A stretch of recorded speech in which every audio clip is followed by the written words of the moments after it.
everyone, I'm Noye Loma. Welcome to my channel, Chats with Noye. Peer pressure. Do you know peer pressure cuts across both young and old? Here with me is Mr. Bolaji Teru. He's a father of three and also a mentor for both young adults and adults. Thank you very much for honoring my invitation, sir. Thank you so much, ma. So when this topic came to my mind, because most times I run most of these things with my children, but the first question my daughter asked was, "What is peer pressure?" So please. I would say that peer pressure is influences that's external to the training the child has gotten in the home, and those influences affect sense of judgment and reasoning of the child, including even sense of the action and what is doing. Something just changes based on external factors. Okay, so how does peer pressure influence a child's decision making? Oftentimes, depending on the close circle of the child, it will definitely affect the child's sense of reasoning because words are very important. So whatever words are being sown to a child continuously and even to adults, those words, if it's not, if a higher sense of word or a category of word is not coming in, then the person, as is taking that word will be bearing fruits based on what is being heard. So if there are more negative, I would call it negative, in the sense that it's different from the training and the background the child has, then it would definitely influence the child.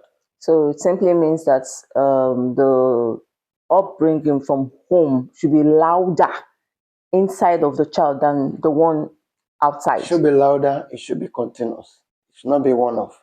Okay. Okay, so what is a common sign that a child is facing peer pressure? I would say that a common sign is when you notice that the child's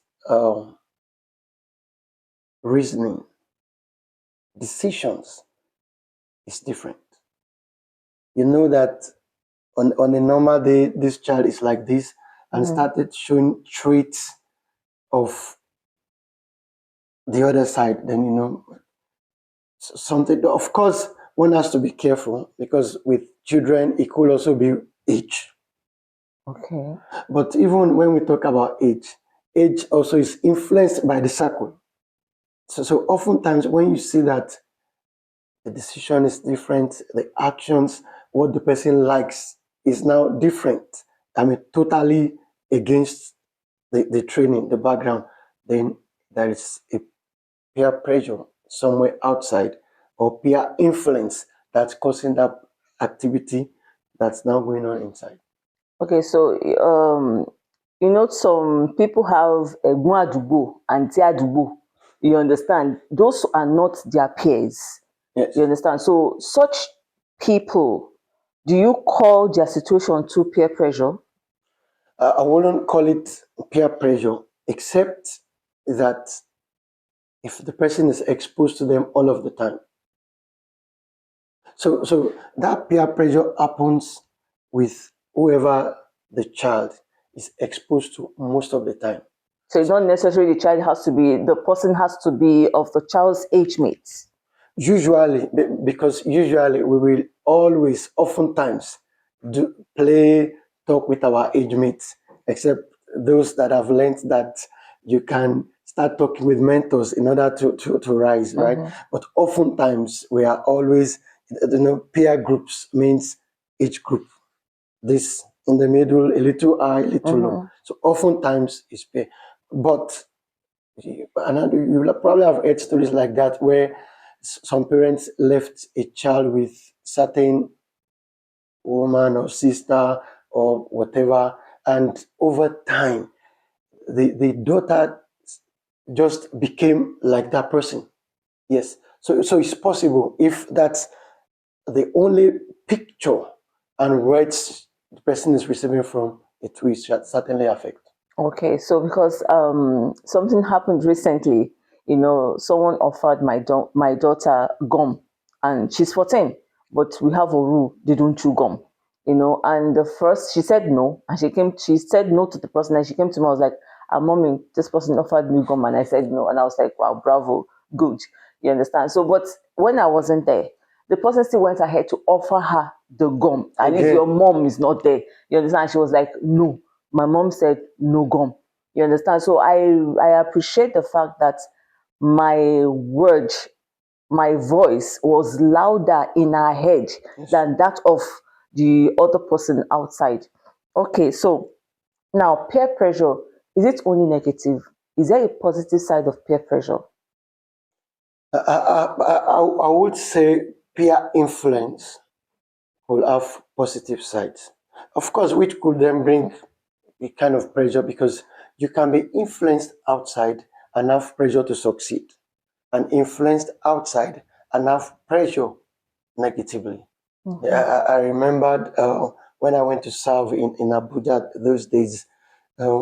Initially, I had quite a number of people all around, but I saw some guys and started thinking, we didn't come here to count bridges. We came here to make it. Yeah. We cannot just be ordinary. We have to do something. So the peer influences change something in me that I must succeed in this city. Okay. Now, some others got influenced by, oh, now you're welcome to this new city. We will show you the nice place where things happen in the night, and the other gang of people where they're stealing or something. I mean, some people entered into a gang of robbers not because they wanted to, but they just saw, oh, it's using iPhone, it's using this. Say, oh, we have a nice group. Material We meet things. 8 p.m., 10 p.m. in the night. Just come and sleep over, and gradually slips into trouble. Adolescent is a very sensitive stage in our children.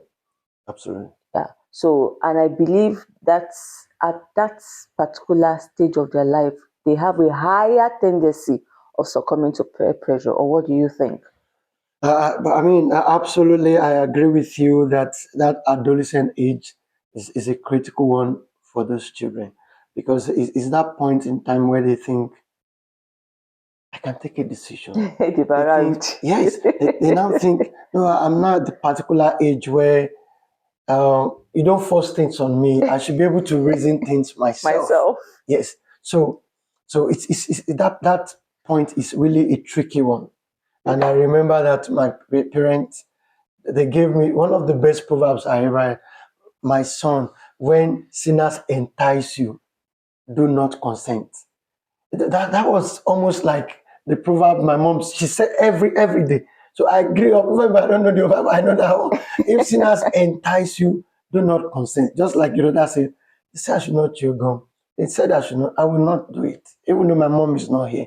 So yes, at that particular age in the house, our voice must be louder, it must be continuous, we must try to ask them questions to know what they are going through outside, so that in case they need help, even though they will tell us we don't need help, we are good, we must interrogate and find out. Because I believe that is the stage they are trying to find themselves too. Yes. They're really trying to figure out things that is happening around them. Right. Now, we are in the social media age, and how has that influenced?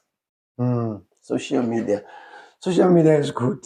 The small issue I have with social media is when we have all those 10 seconds, 15-second reels or posters that seems to be very like instructions, and they're saying, just do this and this will happen. One of them wrote and said, do you know that 90% of rich people in the world did not finish school?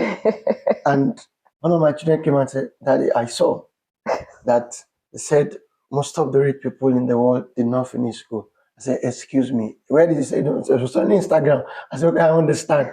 Now, I can't also tell you in one phrase like that. I have to explain how that those so-called dropout, some of them drop out because they had a passion for something. Yeah.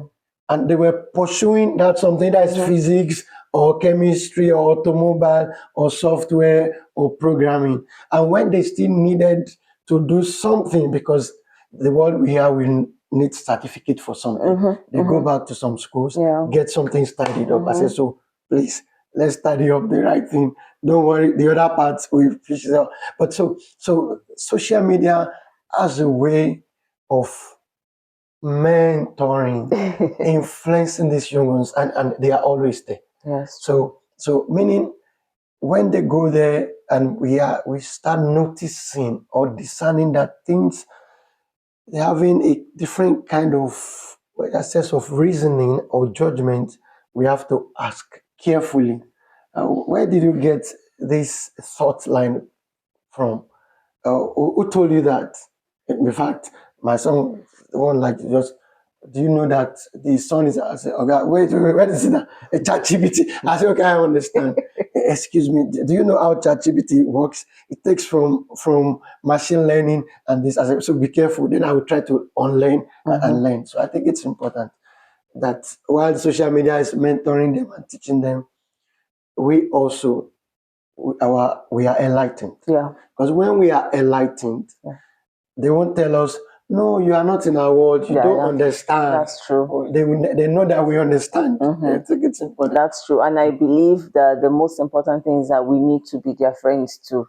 Exactly. You understand? So before a child can, I won't call them children anymore, before an adolescent or young adult can relate with you or tell you their problem, when you ask questions and they talk to you, you already have a relationship.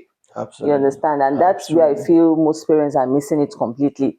They act like the boss. I say sit, you sit. I say jump, you jump. And forgetting that this age is not like when we were growing up, when our parents would say jump, you jump, you sit, you sit. Yeah, it's like do as I do, not do as I say anymore. You understand? So like you rightly said, when social media is mentoring them, we ourselves need to learn, be at that peak so we can unlearn and relearn alongside with them. Yes. That you're right about that. Now in mental health, how has peer pressure helped? Or some people have mental issue and we tend to ask ourselves, okay, where is this coming from? Is there anything that has to do with peer pressure and all of that? I won't be so assertive here. I'm not in the medical line, but one thing is important that we need to understand: words. Words are powerful. Words can shape. Words can destroy. Words can cause catastrophic mentally. Words can repair. In fact, words have transformative power, and so it has destructive power. It's true. This is important. Yeah. And so if the negative influence the person is hearing in terms of words, can you imagine? Let me, the funny one. Say, Daddy, am I thin? I say, you are not thin. I say, I want to develop muscle. I want to take protein. I said, what's the problem? Say, my colleagues kept telling me I'm thin, and I laughed. Oh. I said, that's why you went to go and buy protein. That's why you are doing jogging. You are not thin. He said, because so it's already affecting his psyche. That's his thing. Now everything about him thinks he cannot do something. I said, please, if they tell you that again, tell them you are wonderfully made. You are nothing. Yeah. So that's why words are powerful. That's true. Yes, he's already going, buying this, doing. I want to go to gym. I said, can you tell me what's going on? He said, because my colleagues are big. They told me I'm thin. Wow, that's good, and that is a parent that is observant. Most parents that they really don't pay attention to their children. They don't notice the change until it is completely too late. In my last video, I spoke about a lady she said she hates her mom, and she actually told the story why she hates her mom. You understand? And the truth be told, I don't blame her, because where her mom was supposed to pay attention to her, she wasn't. Her focus on something completely different. You understand? So now you notice the fact that your son was beginning to like do some things that are different based on based on the things that he's hearing and stuff like that, and that is just it. Now, finally, how can children develop resilience against peer pressure? Mm. I think this is one of our roles as parents. In fact, the roles is very mild. This is an assignment that God has given to every parent. Either we are from Africa or from Europe or America. Every parent, our God-given assignment is that we are able to take our household, our children, we must be able to take them along to follow us. Meaning, first of all, we are walking in the right path, and then they follow us. Then we must mentor them and equip them. They must be built up. So, like I used that proverb, the right words must go into their mind Yeah. every time. This is now when they have the right words in them. When they get negative words, they will speak what they have heard. Yeah, that's true. That's What true. that is inside of them will be like, they will tell them, I know this, I know that. Yeah, that's true. They won't. But if they are not transformed, Yeah, and transformation comes from the renewal of mind. yeah, that's true. It comes from the renewal of mind. So when they are transformed, they go out there, they will speak. They will be the one then that will be salt, influencing right. They will be the one that will be light, influencing the darkness that's around it. That's true. That's true, because it's when a child is grounded from home, has the basic relationship with his or her parents. Now going out to the world to face the world will be easy peasy. Yes. You understand? Yes. In fact, they will be the one pressuring the world, and not the world giving them that kind Exactly. of pressure. Exactly. You understand? In a positive Exactly. way. Yes. In a positive way, because really we can't shield them off the world. It's not possible. We can't shield them off. So what we are doing as parents is just to prepare the ground for them, Yes. and let them go and represent. Yes. Thank you very much, sir, for coming. You're welcome. Yes. Please drop your thoughts in the comment section on peer pressure. Like, subscribe. Bye.